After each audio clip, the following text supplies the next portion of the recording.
Como a situação? A situação é, não vamos voltar às escolas se não tiver acordo, se não tiver negociação. É nenhum direito a menos para nenhum trabalhador, para nenhum servidor.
Se apresenta e fala o que é.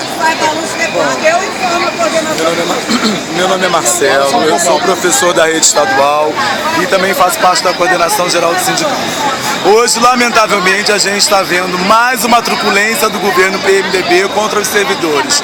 Truculência na forma assim, no sentido próprio da palavra, porque as seguranças da casa estão jogando gás de pimenta contra os servidores da educação que estão aqui simplesmente se manifestando contra o projeto que acaba com a previdência do servidor e acaba com a carreira do servidor público. Lamentavelmente, o governador Pezão e o governo do PMDB, ao longo desses anos de mandato, veio destruindo com a nossa carreira, sempre de forma truculenta e violenta, e hoje, mais uma vez, ele mostrou isso pra gente. Não só querendo acabar com a nossa previdência, com a nossa carreira, mas principalmente quando está jogando gás de pimenta em profissionais de educação, onde a sua maioria, cerca de 90%, é feminina. São mulheres, são senhoras, muitas já aposentadas, que estão aqui em defesa da sua carreira, em defesa da sua aposentadoria. Obrigado, irmão.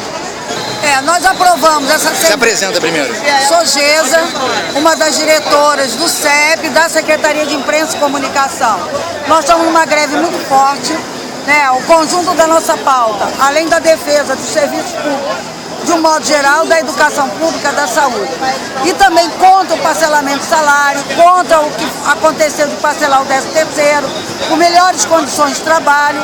E, lastimavelmente, hoje, entraria em votação, está na pauta, como em caráter de emergência. Pessoal, vamos continuar ao nosso lado, vamos ficar aqui nas escadarias. Fizemos a gente daqui a pouco vai abrir os microfones para quem quiser prestar o seu depoimento, quem quiser fazer as suas denúncias. Deixamos